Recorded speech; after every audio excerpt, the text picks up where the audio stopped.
Si estás a punto de liquidar una deuda con condonación o quita, te sugiero esperes un momento y veas el video, pues hay algo muy importante que debes saber, ya que liquidar deudas financieras y mercantiles con este medio puede traer consigo obligaciones fiscales con Hacienda.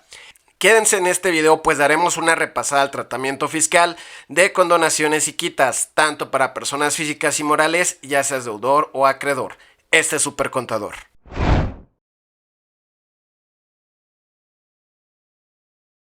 Existen numerosos videos donde te dicen si puedes ir a la cárcel por no pagar deudas o tarjetas de crédito, de que si te pueden embargar a ti o a la casa de tus papás, etc. Creo que eso ya todos lo sabemos, pero de lo que vamos a hablar hoy es del tratamiento fiscal por la quita o condonación de deudas, de todos parejos. Sé que muchos que no son contadores pudiesen no entender bien este tema y se les hacen tediosos los artículos y las leyes que voy a mencionar, pero te sugiero que te abras a entender, además que lo he hecho digerible para todos, llámense estudiantes, dueños de negocio, público en general, contadores, etc. Desde hace unos meses quería realizarles este video y por fin se los traigo. Es un tema que muchos desconocen y del que hay poca o nula información. De hecho, hasta hace unos meses para mí era relativamente nuevo. Sin lugar a duda, los que más enrolados están en este tema pues son los bancos o cualquier institución financiera sujeta a conceder créditos como uno de sus principales ingresos, ya que están envueltos en constante morosidad con sus clientes. Pero este tema no es exclusivamente para bancos e instituciones crediticias, sino que todos nos podemos ver envueltos en una obligación fiscal, seas persona física, moral, la actividad económica que desarrolles, si prestas dinero o concedes crédito o simplemente por usar una tarjeta de crédito personal o departamental. ¿Ok?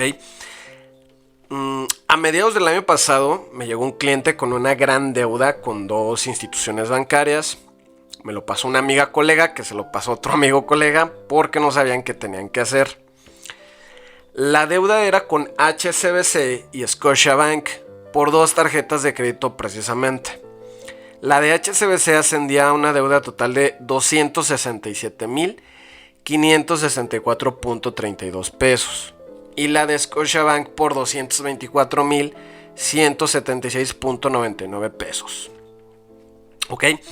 Ambas ya con intereses ordinarios, moratorios, comisiones, gastos de cobranza y todos estos recargos que a los bancos les encanta realizar.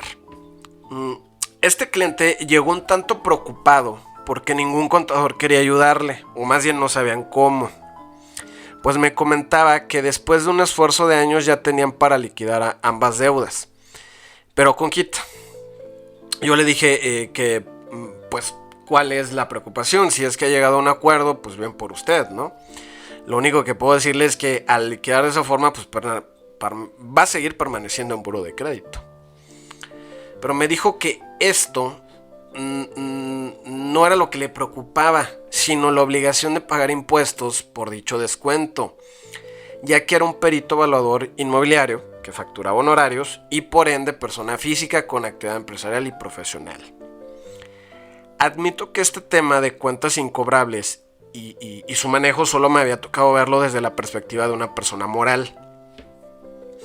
Así es que para esto le solicité las cartas de convenio bancarias, las cuales les muestro aquí en pantalla, así como su contraseña del SAT. Revisé su información fiscal, sus impuestos, porque cabe aclarar que él los realizaba solo, la ley, y ahondando más en el tema pude encontrar el tratamiento fiscal a varios supuestos y sacar el resumen de este video que hoy traigo para ustedes.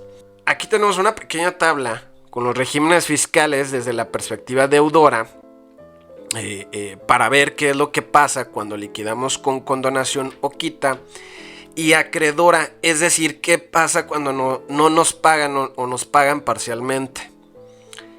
Vamos a comenzar desde el punto de vista deudor y tenemos a las personas físicas con actividad empresarial y profesional, que fue el caso de mi cliente.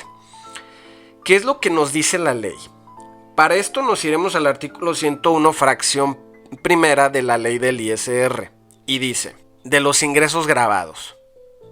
Para los efectos de esta sección, se consideran ingresos acumulables por la realización de actividades empresariales o por la prestación de servicios profesionales, además de los señalados en el artículo anterior y en otros artículos de esta ley, los siguientes.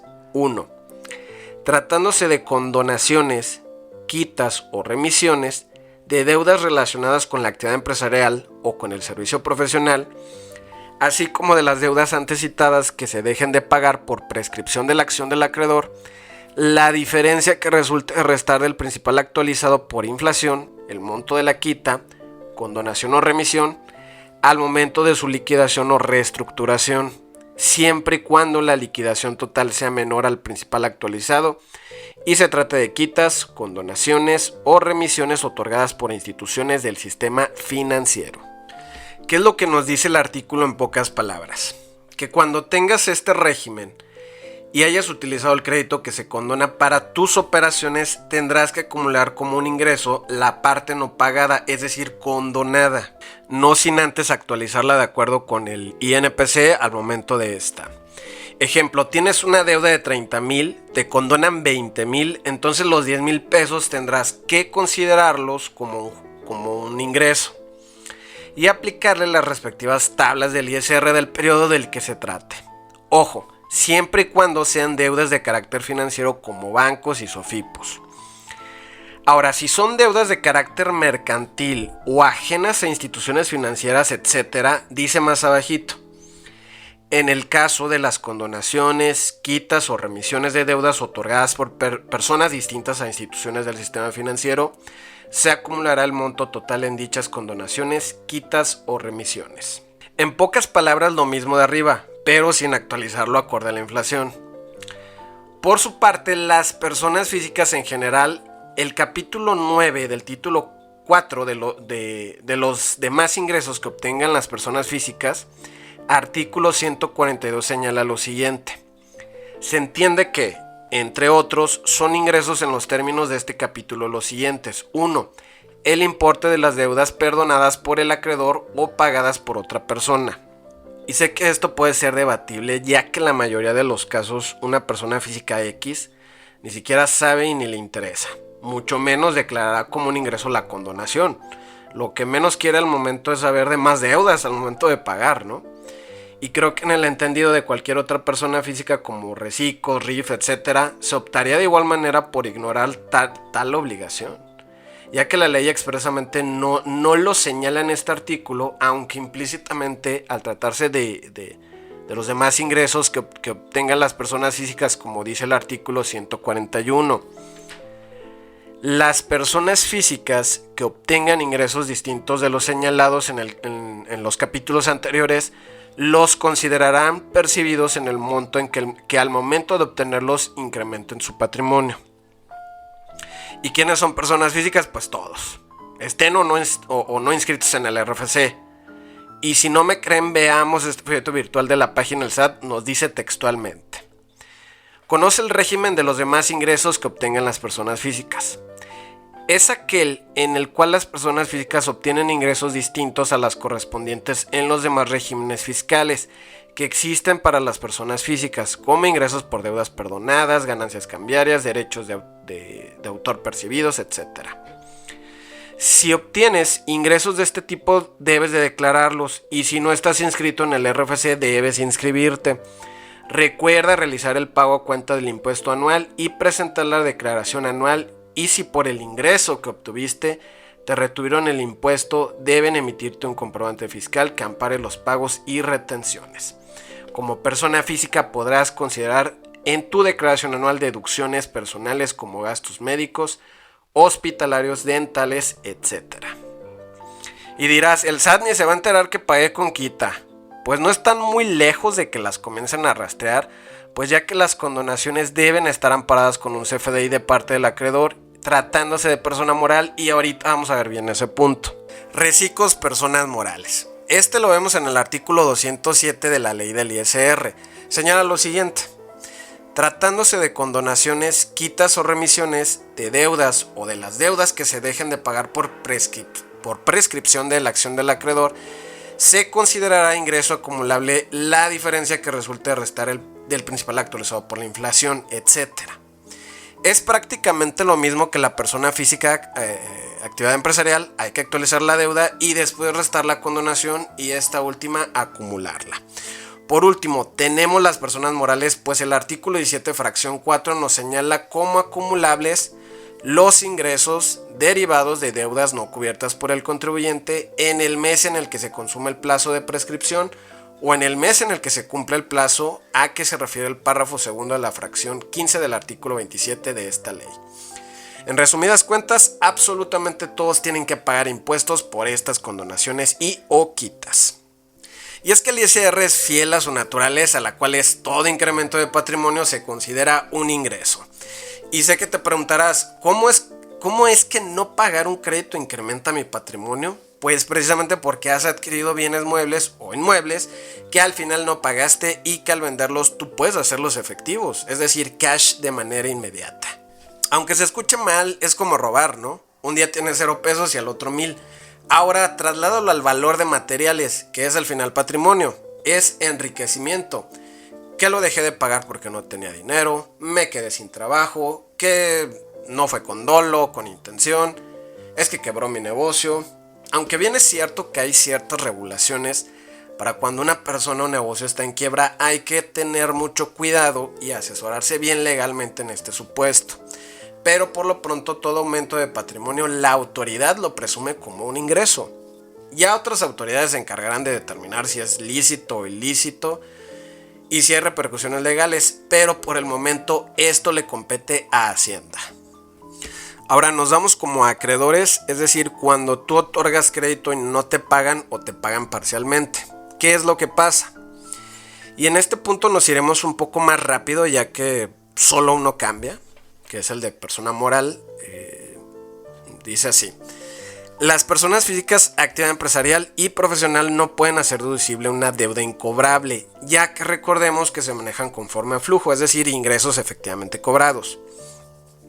Esto justo lo señala el artículo 102 de la ley del ISR. Para las personas físicas en general, es decir, cualquiera, ni siquiera aplica una deducibilidad en este rubro. De igual forma, los reciclos, persona moral, recordemos que estos se rigen prácticamente similar como actividad empresarial, ¿no? Y para el caso de las personas morales, aquí sí cambia, pues sería una deducción autorizada como señala el artículo 27 fracción 15. ¿Qué nos dice este artículo? Que en el caso de pérdidas por créditos incobrables, estas se considerarán realizadas en el mes en el que se consume el plazo de prescripción que corresponda, o antes si fuera notaria la imposibilidad práctica de cobro. Para los efectos de este artículo, se considera que existe notoria imposibilidad práctica de cobro, entre otros, en los siguientes casos. Y después de ahí nos señala una serie de incisos para hacer aplicable dicha deducibilidad, que si están en este supuesto les sugiero leer con detenimiento para que no la vayan a regar, ¿no? Ahora debemos de tener bien claro que es una condonación o quita, porque aunque puede entenderse de la misma forma o naturaleza, no son lo mismo, pues son figuras jurídicas distintas, y esto es muy importante a la hora de elaborar el CFDI. Una condonación es la liberación total o parcial de una deuda que el acreedor otorga al deudor sin contraprestación. Sin embargo, la quita, en cambio, es un acuerdo entre el deudor y el acreedor en que el acreedor condone una parte de la deuda a cambio de una contraprestación. Por ejemplo, el deudor puede pagar una cantidad de dinero o comprometerse a cumplir nuevas condiciones crediticias. Es muy importante que como acreedor, tratándose de personas morales, para hacerlo deducible como una cuenta incobrable, además de cumplir con los requisitos que señala la ley, deben de darle el efecto contrario al ingreso acumulable, es decir, un CFDI de egreso justo como una nota de crédito. Solo que este CFDI llevará la forma de pago número 15, o sea, condonación, como lo explica el anexo 20, apéndice 5, apartado emisión de CFDI de egreso. En cambio, como persona física o moral obligada a acumular la condonación, más allá de las cartas convenio, no olvides solicitar tu CFDI de condonación para darle el efecto fiscal a tu ingreso. Por último, pero no menos importante, yo sé que vamos rapidito, ya vimos todo el rollo del ISR, pero ¿qué pasa con el IVA?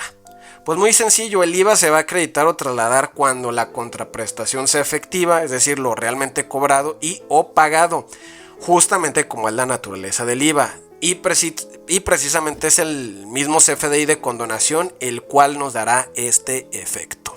Bueno amigos, pues esto es todo. Muchas gracias por ver este video. Justamente hace unos días llegamos a los 1000 suscriptores. Esto lo hago con mucho esmero y tratando de transmitir conocimiento a todos ustedes de manera práctica y clara, ya que por el momento YouTube no me paga. Los invito a unirse como miembros del canal si creen que mi contenido es valioso y aporta algo a la sociedad. Ahí en la pantalla aparecen los 4 niveles, así como sus precios, que son super seguidor, super fan, super financiero y super contador. Entre las cuales destacan exclusivas como asesorías personalizadas, videos antes de tiempo y respuestas inmediatas. Si no pueden unirse, con su suscripción y recomendaciones más que suficiente para seguir creciendo. Nos vemos hasta la próxima. Esto es Super Contador.